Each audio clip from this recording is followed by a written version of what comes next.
Hello，歡迎收睇華仔睇旅記，我係阿 Ben。今日咧係嚟到珠海最美黃金海岸線情侶路呢一度，帶大家睇翻一個，亦都係情侶路最大體量嘅項目。佢咧就係格力海岸啊，背靠住山，面向住我哋嘅大海啊。樓下咧就有一個超大嘅海岸公園啊。呢個公園咧真係應有盡有㗎，佔地咧就已經去咗18萬平方米啦。沿住呢個情侶路咧都佔咗1.5公里㗎。依家我身處嘅呢個公園可以感受到嘅氣氛都係非常之熱鬧嘅，好多人一家大細帶啲小朋友過嚟呢邊玩下啦，露下營啦，燒下烤啊，包括玩下盪秋千啊，小朋友仲有波波池玩下泥沙呢啲，全部都係有埋㗎。咁咧，除咗呢啲設施之外啊，佢仲有我哋嘅運動場㗎，包括前面少少咧就有我哋嘅籃球場啦、網球場啦、足球場呢啲。真係咧，由3歲嘅小朋友至70歲嘅老人家，男女老少都適宜嘅一個公園啊！而且呢度嘅環境咧，放眼成個珠海啊，都可以講話係冇得輸噶。無論你係度假啦，或者係養老啦，都係首選之地嚟噶。係啦，加上咧隔離嗰度間唔中佢都會搞下啲美食街嘅活動集市嘅，有埋我哋嘅燒烤啊，或者燒餅啊，或者係其他美食，包括我哋嘅咖啡室呢啲，都係應有盡有。除咗呢個公園咁靚嘅環境之外咧，小區嘅門口咧都仲自帶埋我哋一個12萬平方米嘅一個海岸小鎮嘅商業街啦，全部已經開晒業㗎啦，有埋我哋嘅星巴克啦、奈雪嘅啲奶茶店啦，包括錢大媽、我哋嘅萬佳超市啊，呢啲應有盡有嘅，基本上落到樓下步行，全部都可以滿足得到咯。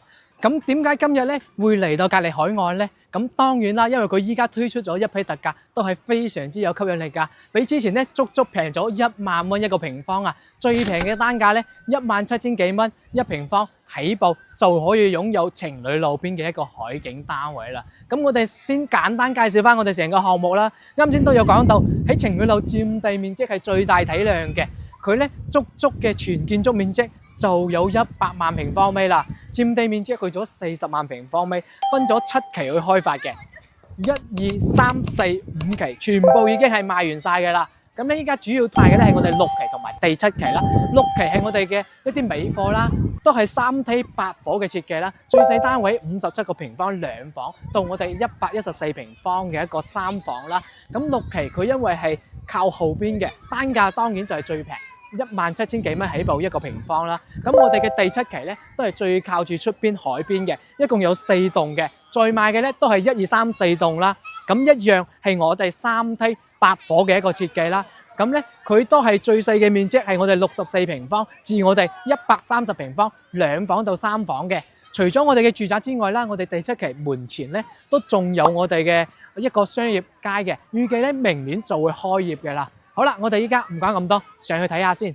好啦，依家就上到我哋實景嘅樣板間呢一度啦。我哋睇翻陽台出邊呢個景，真係冇得彈啊！每日咧喺屋企望住咁靚嘅海景啊，心情都會比較靚仔啲啦。如果天氣好啲啦，冇咁大霧嘅話咧，右手邊嗰度係可以望住港珠澳大橋同埋香港嘅大嶼山嘅。咁然後左手邊呢度咧就可以睇到深圳嘅前海啦，包括咧未來呢個深珠大橋啊。喺奇澳島嗰邊啊嘛，都係呢個方向，大約咧上去10分鐘左右嘅車程就可以到達得到啦。咁呢個深珠大橋咧已經係招咗標喺度規劃喺度起緊建設中㗎啦。相信未來幾年咧就會通車啦。嚟睇翻我哋呢一個戶型，我哋由入門呢邊開始睇先啦。呢個戶型係最大嘅130個平方，做咗3+1房嘅。咁嚟翻呢邊咧，啱先有講到係3梯8戶嘅。咁然後咧，全屋見到嘅呢啲公共區域嘅過道啊，呢啲就係交付標準嚟㗎啦。嚟翻呢邊望翻個戶型圖先，嗱130個平方，咁咧都係比較方正嘅。主要佢嘅露台係一個弧形嘅露台，佢嘅景觀視野面就會更加之闊落啦。咁入門咧，我哋見到嘅實木門、智能密碼鎖呢啲都係交付標準啦。咁呢度就係我哋嘅餐廳位啦。入門做咗個餐廳嘅位置，6人餐台其實都係比較 OK 嘅。咁然後嚟翻呢邊咧就係我哋嘅廚房。廚房嘅話，除咗攞得走嘅沙煲冷餐呢啲咧，其餘嘅一樣係交付標準。呢個廚房就做得非常之闊落啦。咁呢啲廚具、油煙機啊、例牌校標呢邊咧預留翻一個雙開門嘅雪櫃都係可以嘅。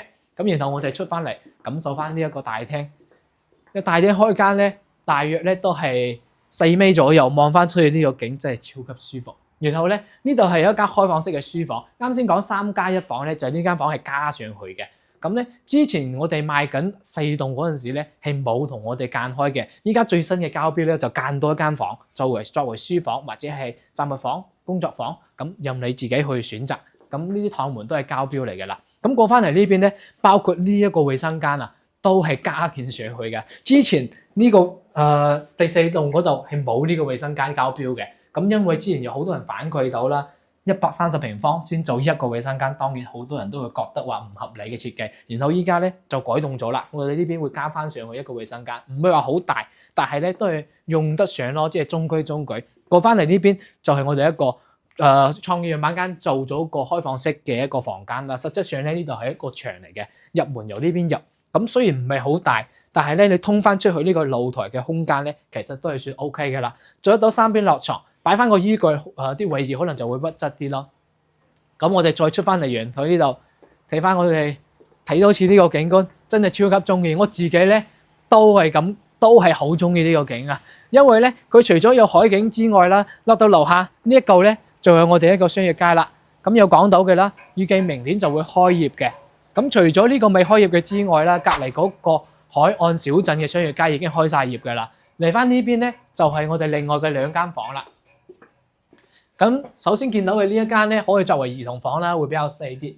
咁其實呢邊嘅戶型咧，講實在嘅，佢就唔會話超級實用咁樣咯。但係主打嘅係一個景觀同埋一個環境為主嘅。呢度就係主人嘅套廁啦。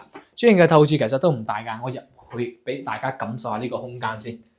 咁如果你話可能非常之大隻嘅話，就會有啲屈質。咁好似我咁樣嘅身材就其實都夠用嘅。咁依家鏡櫃呢啲都係交付標準嚟嘅，然後呢個主人房都係通出我哋嘅一個露台去嘅，咁做得到一個2米大床啦，衣櫃啊呢啲基本上嘅設施，咁都係空間夠噶啦。咁130方對於3代宅嚟講，其實都係比較正常咯。咁肯定就冇第4代住宅咁靚啦，但係佢勝在咧就係主打呢個景觀咯。如果咧有需要嘅朋友，你將呢個露台封晒咗窗去，整大嘅一個落地玻璃咧，其實個景個 view 咧就非常之舒適嘅啦。咁我哋再睇翻隔離嘅一個94方嗰個單位先。好啦，依家係嚟到我哋隔離94平方3房嘅戶型呢一度啦。咁我哋睇翻呢個戶型圖，都係方方正正嘅。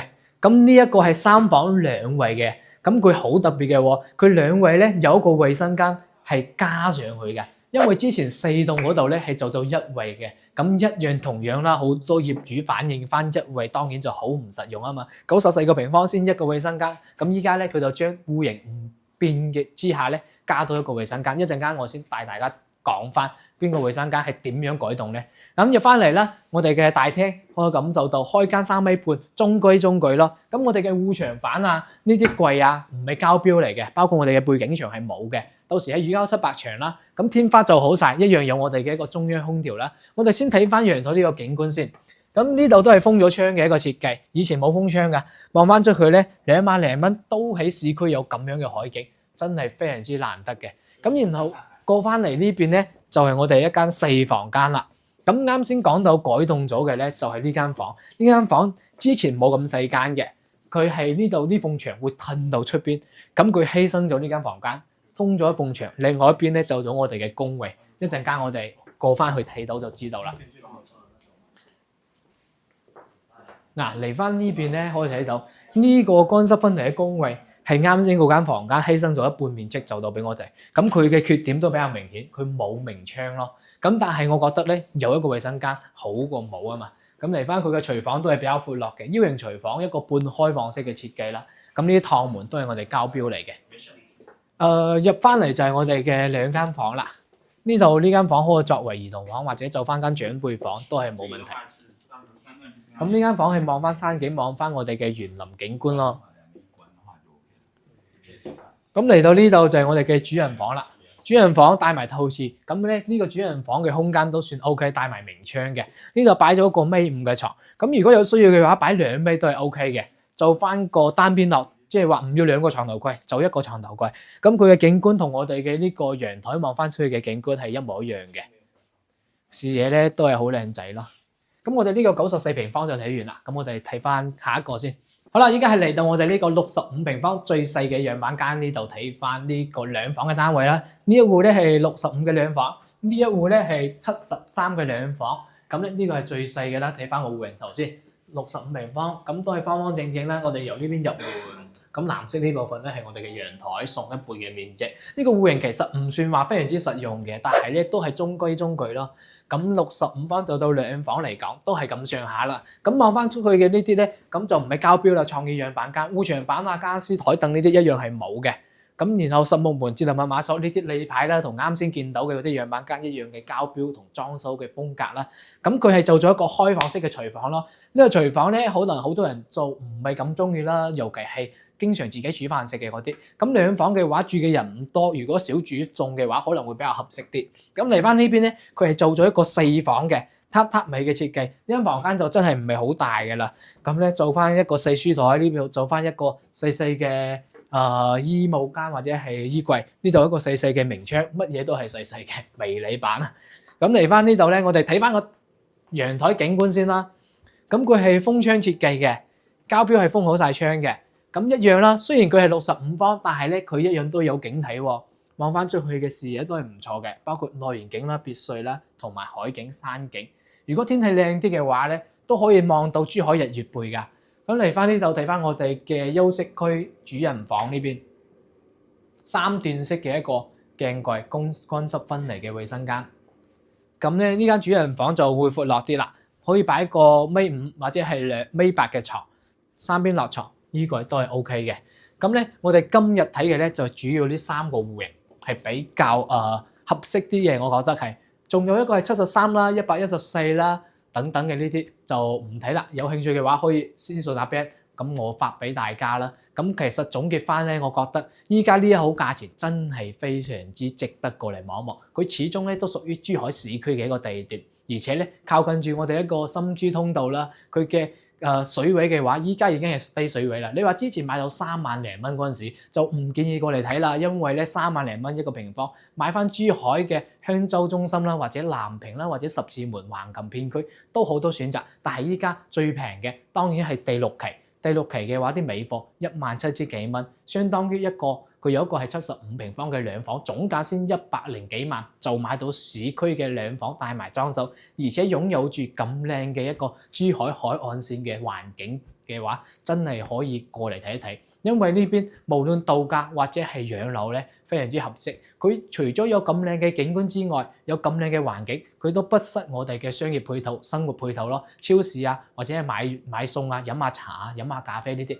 落到樓下就可以滿足得到，唔需要話去到好遠啊嘛。咁其實就值得過嚟睇啦。咁我哋第7期就係今日睇嘅啦，3個單位。咁第7期嘅價錢咧，因為佢係比較靠住海邊啦，而且係最新嘅一個交付標準嘅話，單價就會比我哋嘅第6期貴翻些少，就係2萬蚊至24000蚊一個平方。譬如一到兩房嘅話，可能係120萬總價左右就可以攞低嘅啦。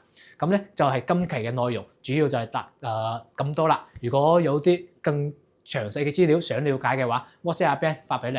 我哋下期再見。